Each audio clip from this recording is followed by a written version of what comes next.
এই যে এই গরুটা যেটা, এটা মাশাআল্লাহ 5 ফুট 10 হবে না, 5 ফুট 8 ইঞ্চি বা 10 ইঞ্চি এরকম হবে। ভালোই বড় মাশাআল্লাহ গরুটা। অন্ধকারের জন্য বোঝা যাচ্ছে না ঠিক মতো।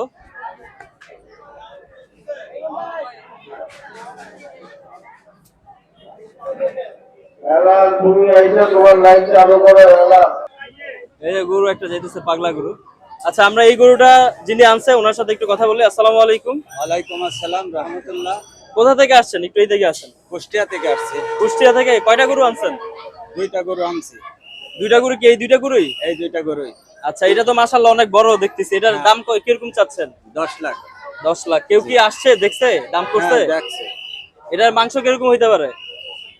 17-18। 17-18 মন। জি। আপনি একটু দাঁড়ান তো, আমি আপনার সাথে একটু দেখি কতটুকু উচ্চা। হ্যাঁ দেখেন। এটা কি পালা গরু না কেনা গরু? জি, আমার বাড়ি পালা গরু। আচ্ছা, বাড়ি গভীর বাছুর। ইয়ে টিয়ে করবে আবার? না না, কিছু করবে না। দেখাচ্ছে।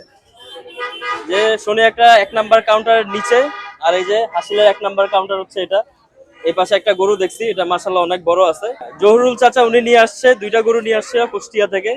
এই দুইটা গরু এই জায়গায় দেখবেন ইনশাআল্লাহ, আশা করি ভালো লাগবে। গরুটা অনেক বড় আছে, দেখে ভালো লাগছে। হৃষ্টপুষ্ট একটা গরু, মোটা তাজা গরু মাশাআল্লাহ।